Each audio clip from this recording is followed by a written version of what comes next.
Hello all. Well, as I had pointed out before, tonight's video is going to be on the origins and traditions of Halloween, also known to some as Samhain. And I'm going to be reading from my notes a good bit because my memory is not what it used to be and I want to get my facts straight. So, the tradition of Samhain goes back thousands of years. It was originally practiced and celebrated by the pagans and druids, and the purpose was to basically ask for protection against the end of the time of light and going into the time of darkness, which would be the harsh weather and, winter, basically. And so they wanted to ensure health and prosperity because of the harsh conditions of winter in Ireland, which is where it primarily started, and to try to make it through the winter with enough food and everything. So originally, it was also thought that the time between October 31st and November 1st, which was considered their new year, that they believed that the veil between the living world and other worlds was at its thinnest, and that there could be crossover not only from the world of the dead but from other worlds as well. And they would sometimes dress up in animal skins or darken their faces with ash in order to confuse these malevolent spirits or other beings that might cross over and enter into their world. And let's see.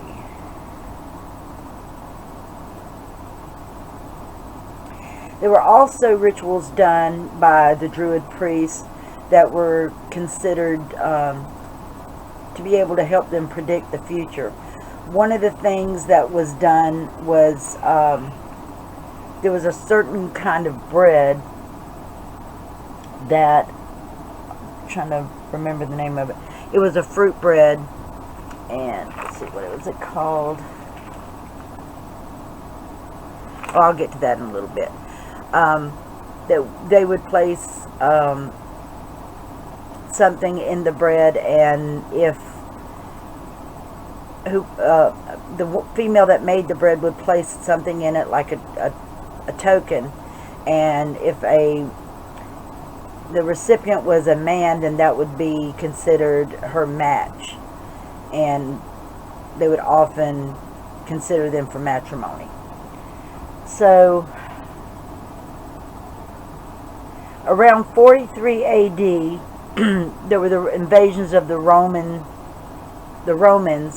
who brought some of their traditions with them,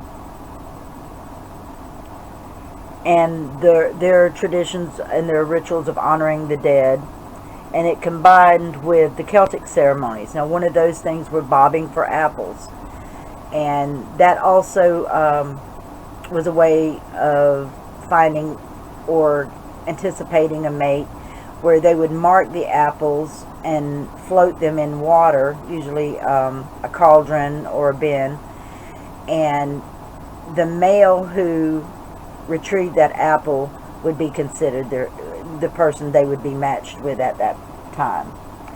Now, and it was also a celebration of the goddess Pomona, who was the goddess of the orchard and the harvest, because part of the rituals of the Druids and the pagans were to sacrifice part of their harvest and some type of animal to help them through the harsh winters and everything. And so when the Romans came in, their influence, it began to include the goddess Pomona. Around 609 AD, the influence of Christianity came into play, and the priests moved their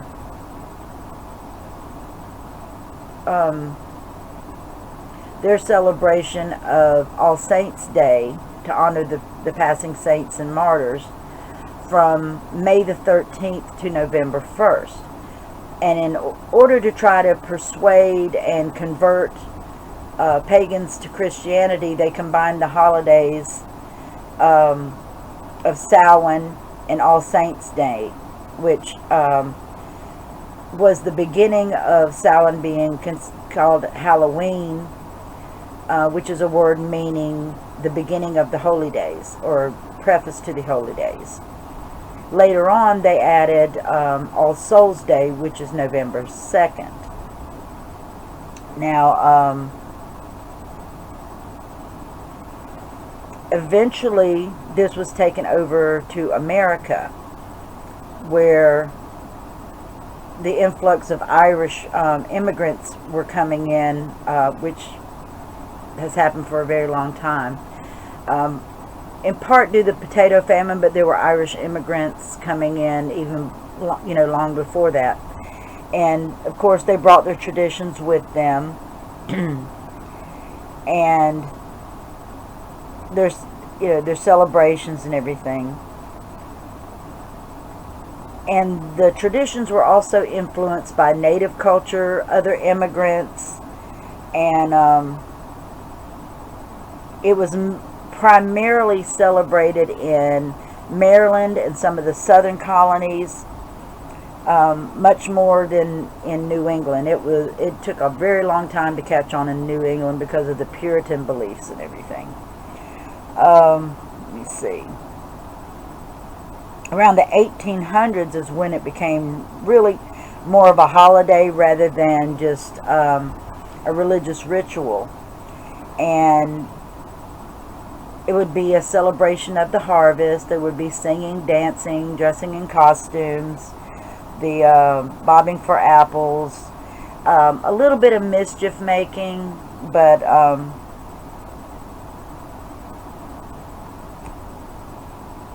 it didn't really have that much of the scary elements or superstitious elements. But it slowly spread across the United States and became a recognized tradition. Now, in the 1920s, they kind of put a rein on things because Halloween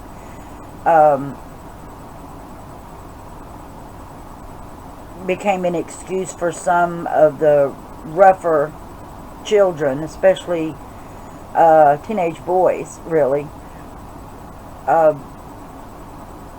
Their mischief got a little out of hand, probably because of the desperate times they were in, and then became a tradition of what they call Devil's Night, which is the night before Halloween. And there were things happening such as them throwing rocks through the windows, opening the gates to corrals and letting animals out, moving porch steps or house steps away from in the more populated areas, so that people coming out of the houses would fall and possibly get injured. A lot of these, there were a lot of things like just playing tricks, but some of these things got to the point of being dangerous. So this was frowned upon, of course, and put more of a rein on Halloween celebrations. Now, by the 1950s is when they first came out with a manufactured costumes, and they were paper costumes and masks, and they were this was first done by Sears.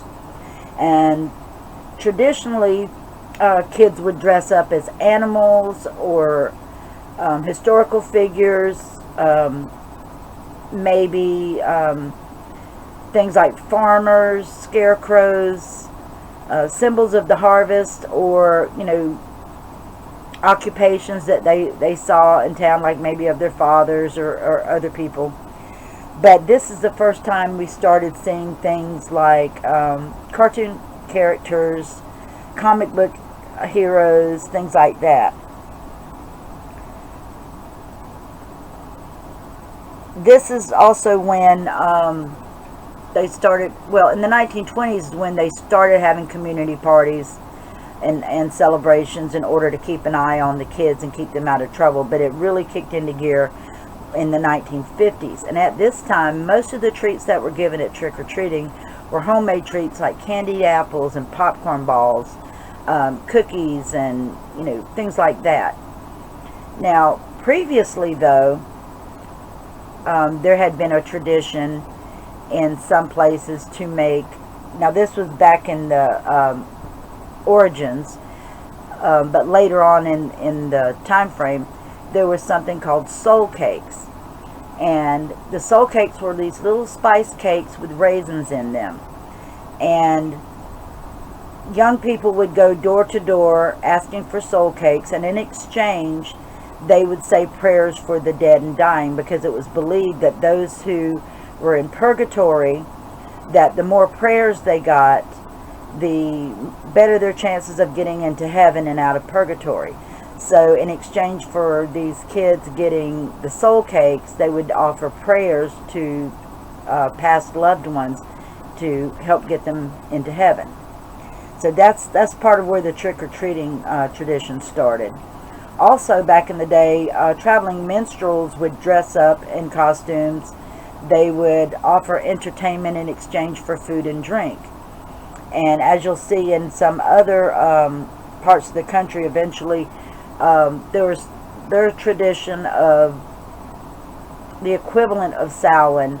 They would leave out bread and water or food and wine in order to appease the wandering spirits that were likely to be out and about during this thinning of the veil.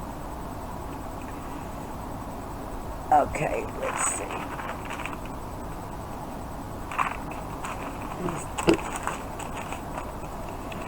So eventually, Halloween was a 4-day celebration, or recognized as a 4-day event, which was Devil's Night, which is October 30th, Halloween, or Samhain, which is October 31st, November 1st being All Saints Day, and November 2nd being All Souls Day, where All Souls Day was the prayer and celebration in recognition of those loved ones who had passed away.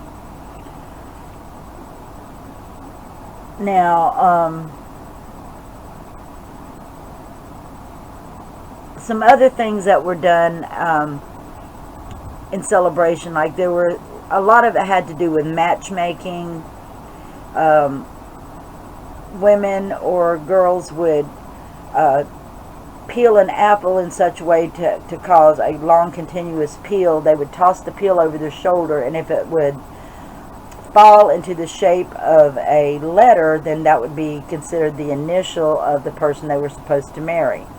There was also the tradition of tossing hazelnuts into a fireplace, and if a hazelnut burned to ash, then, well, they would mark these hazelnuts with the initials of their suitors.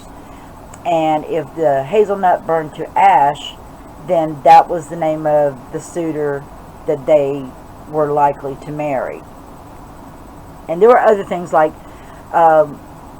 cracking an egg into a bowl of water, standing in front of a mirror with a lit candle, and looking backwards into the mirror to see the face of their their future betrothed, different things like that. But this was about the only time that they considered fortune telling was really acceptable was during the time of Halloween celebrations. Now,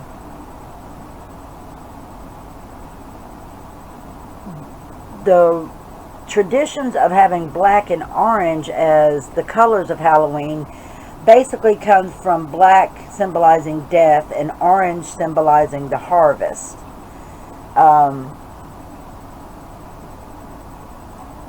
And let's see.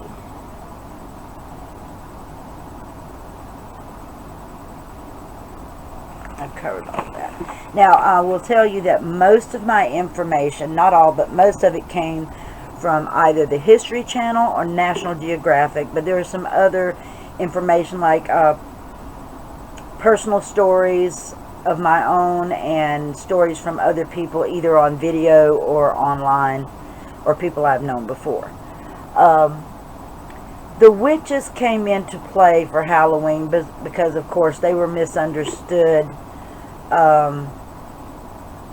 characters, because the word witch comes from wick, and that usually meant a wise woman. And they were often considered scary because they were some of the few people who grew to be an old age, and that's one of the reasons why they were thought to have magical powers. That and the fact that they had considerable knowledge of herbs and how to use them as medicines to heal or, you know, make someone feel better. And some people saw that as magic as well. Now, it was not uncommon for witches to have cats in order to protect their food sources and their herbs and other things like that. So cats became associated with witches early on and were considered their familiars. Bats were associated with Halloween, not because of the vampires that later became connected with it, but actually because of the fact that there were often bonfires used in the celebration of Samhain and later Halloween, and bats tend to go after insects, and insects would be attracted to the light created by these bonfires. So that's another little tidbit I found interesting.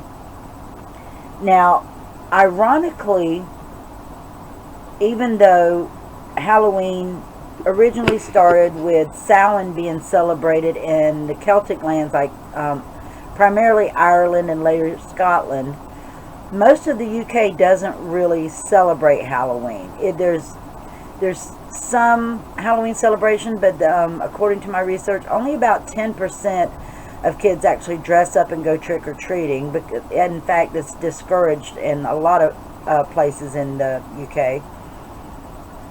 And adults will about 30% of adults will participate and have or dress up for Halloween parties. What they often will group in the Guy Fawkes Night celebrations, which also include bonfires and mischief and everything, to honor what is considered by many to be a historic hero. And that's a long story that I'll get into at another time. But a lot of times, like I said, there was a bigger celebration for Guy Fawkes Night than there was for Halloween. And it's still to this day not a huge holiday in most parts of the world. It's a bigger tradition in the United States than anywhere else, with the possibility of Ireland, although Ireland celebrates it differently than we do. Now, in the Civil War, it kind of ramped up a little bit because there was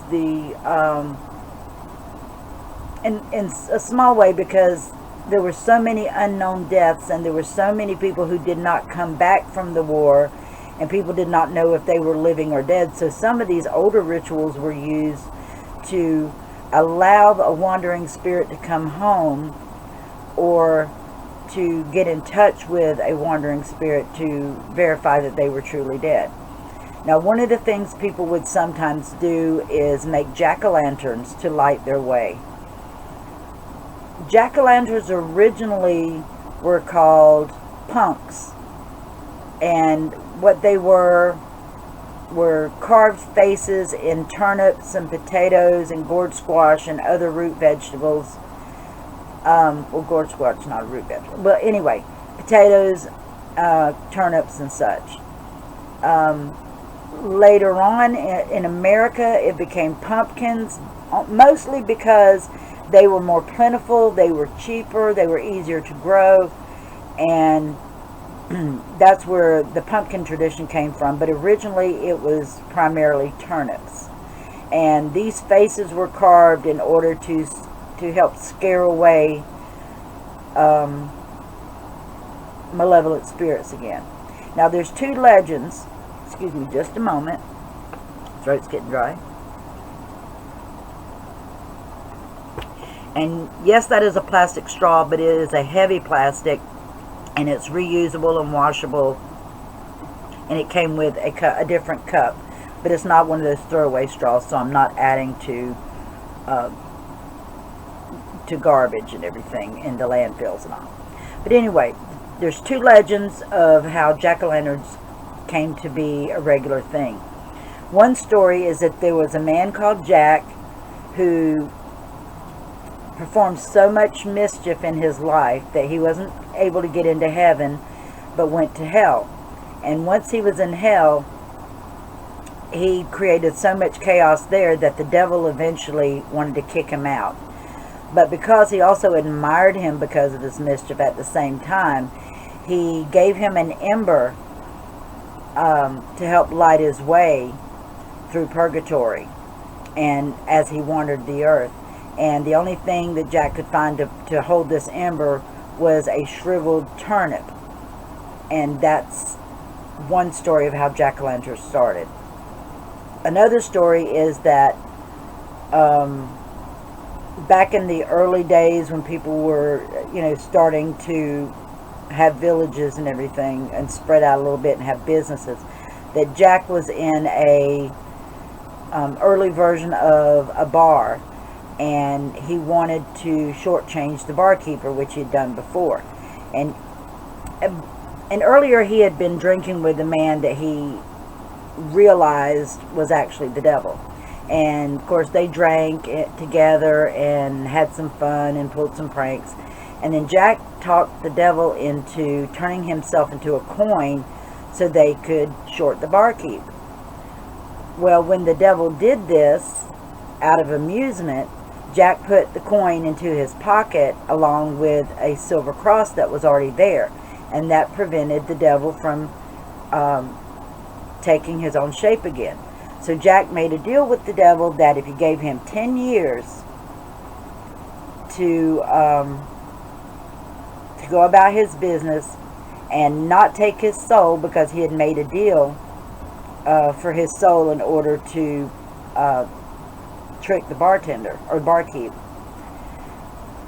So if the devil would give him 10 years of not being bothered by him, that he would take him out and allow him to do this again, reshape himself, take his own form.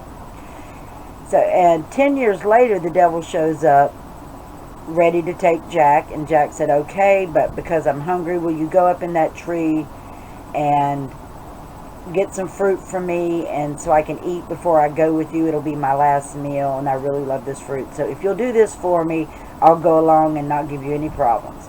Well, the devil went up into the tree, allegedly, and while he was there, Jack carved a cross into the trunk of the tree, which prevented the devil from coming down. And of course, Jack, being who he was, made another deal that he would carve out the cross on the tree and allow the devil to come down if he had another 10 years. The devil agreed to this, but shortly after this deal, after the devil had gone away, Jack ended up dying. And so in order to find his way through purgatory, he created a lantern out of a turnip, because the devil was annoyed with him and didn't want him there, and he couldn't get into heaven, so he's doomed to wander through purgatory for eternity, and this lamp was helped to light his way. So those are the two stories of why it's called a jack-o'-lantern. Now, what the true origins are, I have no idea. But these are just some common stories that were known to be connected to this. Now, in the early 20th century, artists began depicting scary images connected with Halloween, like witches and spiders, bats, ghosts, skeletons, etc. Which before this, it was not really considered a scary holiday as much as a mischievous one.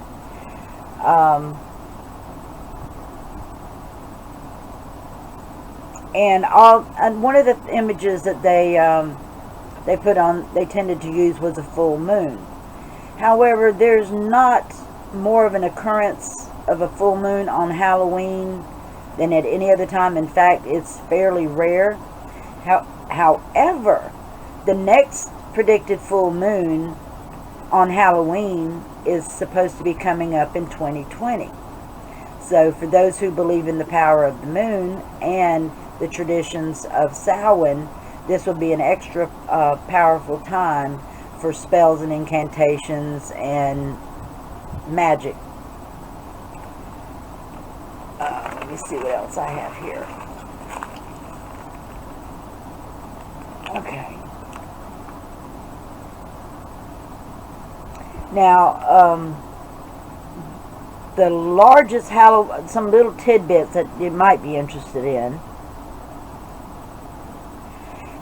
some trivia, is there's a belief that people born on Halloween are born with psychic powers, primarily communication with the dead and immunity to hauntings. Well, my belief is that everyone has psychic powers, that it's just something that is part of being a human. Because if you think back to, let's call it the caveman days, before there was spoken and written language, they had to have a way to communicate with each other in order to survive. And I believe that empathy and other powers were our way to bond with each other and increase our chances of survival before people actually had a spoken language. That's my personal belief. Other people don't believe in empathy. Some people do believe in it, but they call it intuition, like mother's instinct, gut reaction, things like that. To me, that's all one and the same. It's stronger than some people than in others. Now, Christianity has people that they believe to be prophets that have this stronger ability, and I think it's just a point of being recognized. But there are a lot of people out there who believe in prophets and someone prophesying, but don't believe in psychic ability, when I believe that it's one and the same. Something else I found interesting: the largest Halloween parade on Earth, by far, is held in the Village of New York. And it's believed that up to 50,000 people tend to participate, and over 2 million people generally attend this celebration. In Belleville, Illinois, they have banned trick-or-treating for anyone over 12 years old, and they must conclude their trick-or-treating activities by 8 o'clock by law. In Alabama, according to these sources, and I did not verify this, I meant to, but according to this source, it's illegal to dress as a religious figure in Alabama, which would include a nun, a priest, a pastor, a rabbi, etc. And the fines are up to $500 or jail time.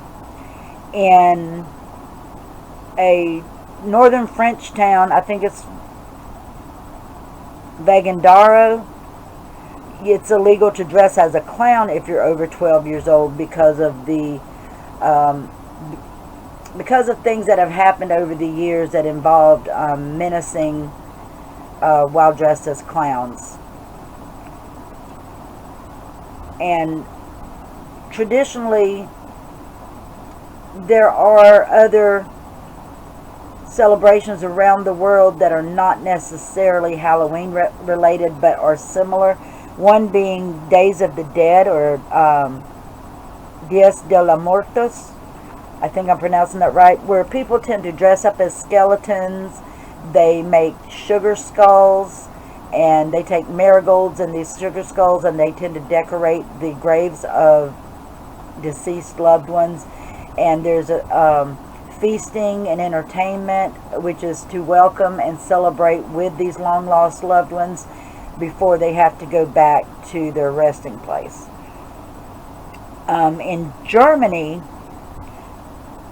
they don't technically celebrate Halloween, but one of the things that they do is they have a tradition of hiding knives overnight so that wandering spirits wouldn't be harmed, which doesn't make sense to me because they're spirits and they're already dead.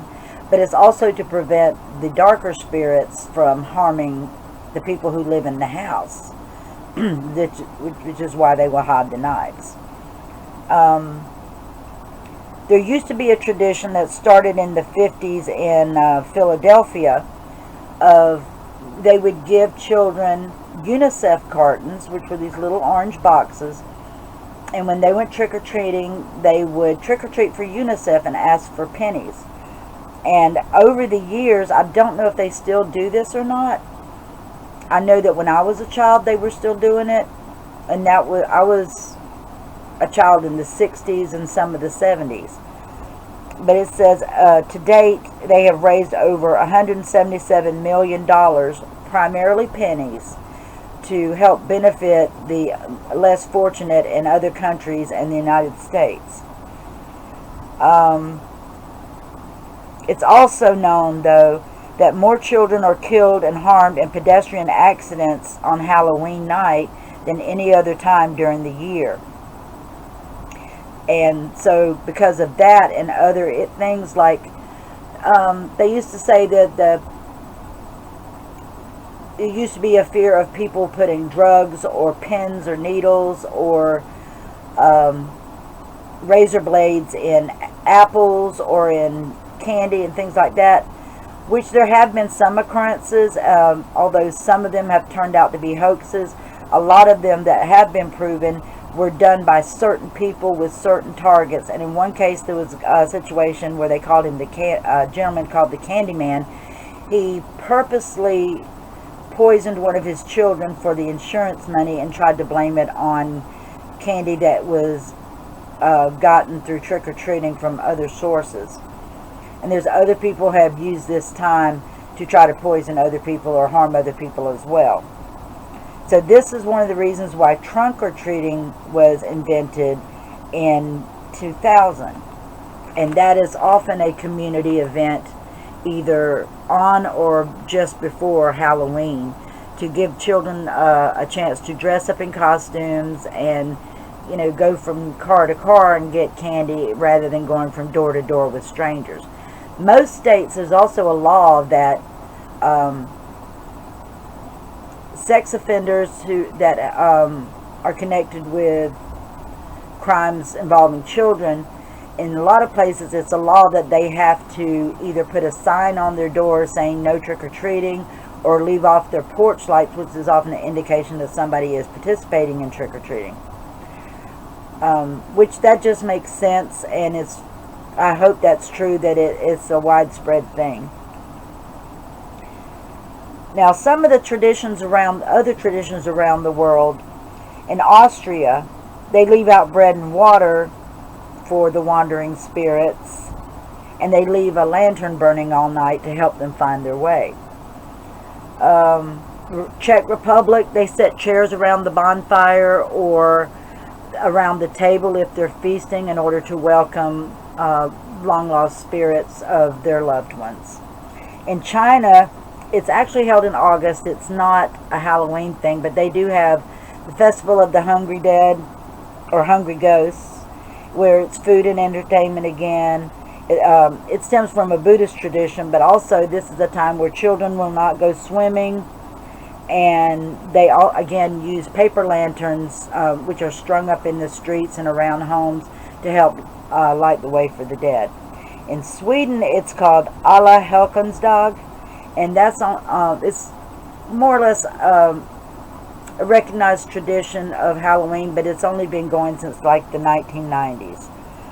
And the UK and Ireland, again, they don't really celebrate Halloween the way we do.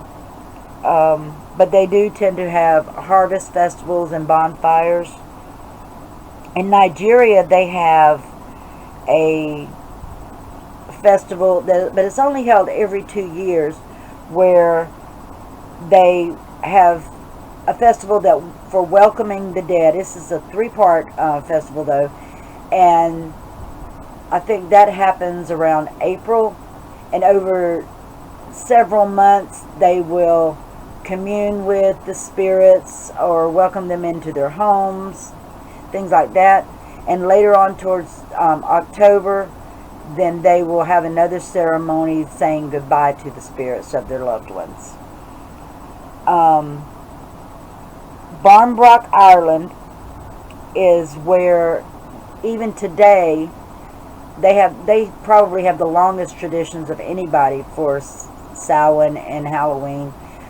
They make Barnbrook bread, which is a fruit bread, and like I mentioned before, they will hide tokens or rings or coins in the bread in order to find out who you will be matched with in the coming year, or perhaps for a lifetime. Let's see what else. There's also the game of Snap Apple, but rather than bobbing for apple, it's apples hung on a string. In England and in Ireland, they still do carve faces in the root vegetables like turnips or beets, potatoes, things like that. And sometimes they will go through the streets singing punky songs or punky night songs. And in some places they will knock on doors and ask for money. In Argentina, really only the rich kids participate, because there's a very large class difference in Argentina, according to my research. And the less fortunate kids basically don't even recognize Halloween as such. They do dress up in Copenhagen, Denmark, but that's about it.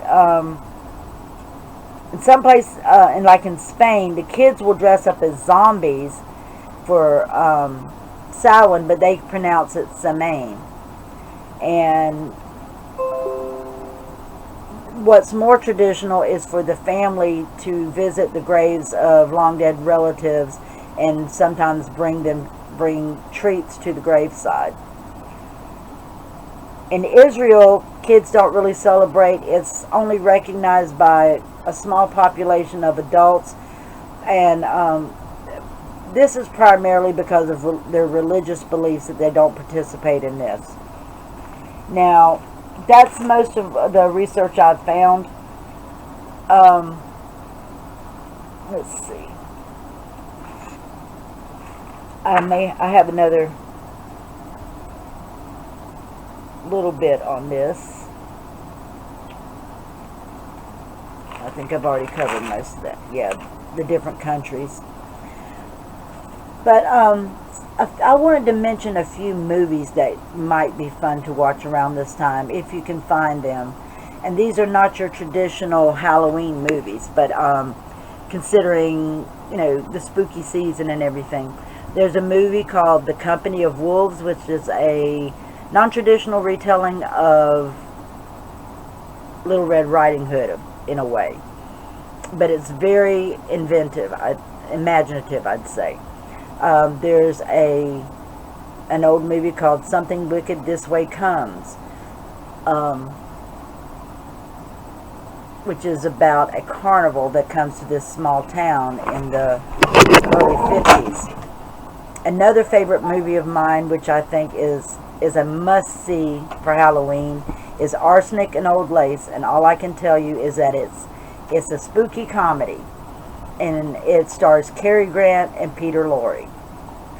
I think that's about it. I think that's all the movies I have written down and mentioned.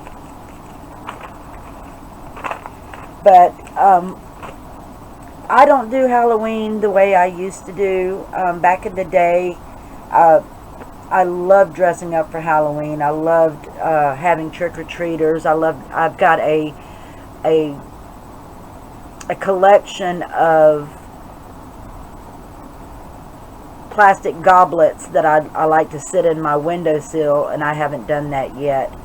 Um, and they either have scary faces, they look like they have blood in them, they have the skeleton hand holding, that's wrapped around the stem of the goblet, or they have other spooky carvings or whatever in them. So I usually display those.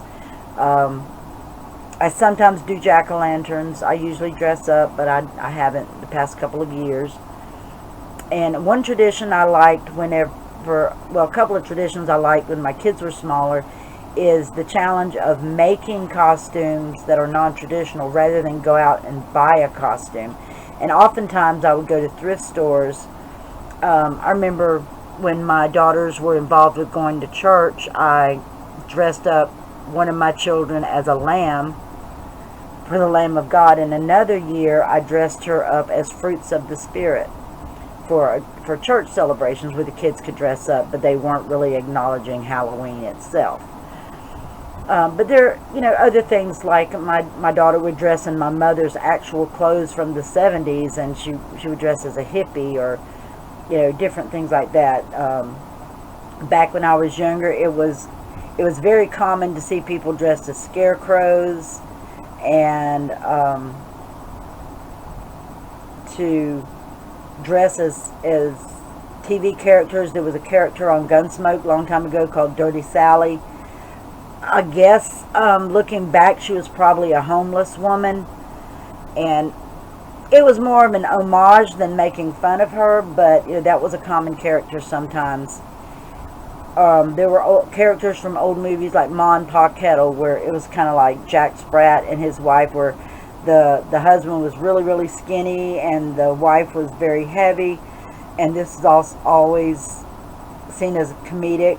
And so kids, well, teenagers, I remember often dressing as Ma and Pa Kettle for Halloween and things, like I said, TV characters and comic book characters and things like that.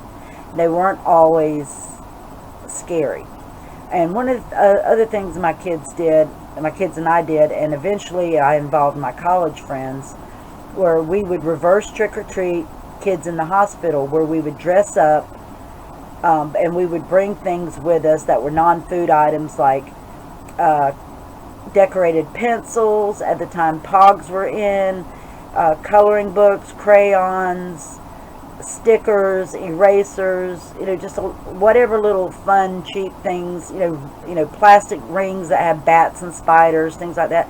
Just things to entertain the kids. And then when we would make up their faces, back at that time, people still used Polaroids sometimes, so we would take Polaroid pictures of the kids with their faces dressed up, or pictures of ourselves and each other that we would give the children. Nowadays they have Halloween parties, and we don't do the reverse trick-or-treating anymore. But if it's allowed in your community, I highly recommend it, because it's very good for the morale of the children who have to be in the hospital while their siblings are out trick-or-treating, or their friends. And even in nursing homes or other facilities, VA hospitals, things like that, if it's allowed, I highly encourage it, because it's very spirit lifting, not only for the residents and patients, but it's very fulfilling for the participants. And like I said, please check in your community and see if you're allowed to do this. And if so, again, I highly encourage it. I found it very rewarding.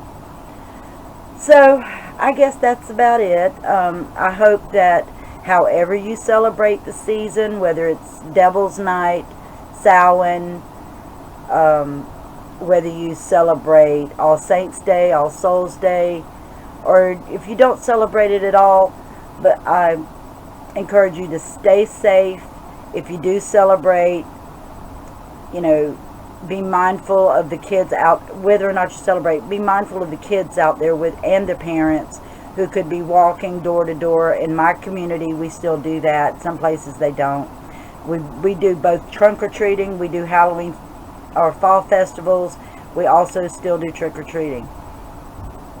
But yeah, just be mindful that there are children out there. Some will be alone. Unfortunately, not all parents will accompany their kids, and so the safety factor is raised. Is lowered by that. But again, be mindful of the people out there walking around. Be mindful of those who are celebrating and might be involving alcohol in their celebrations. Please remember to get a designated driver for everybody's safety.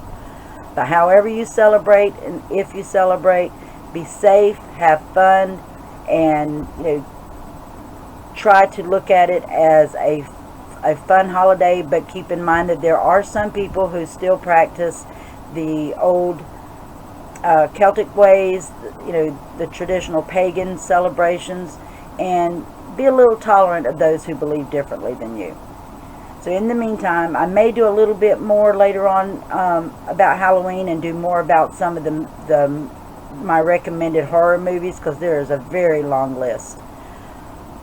But yeah, just keep all these things in mind. Be tolerant of others' beliefs, have fun, be safe, and until I see you next time, take care.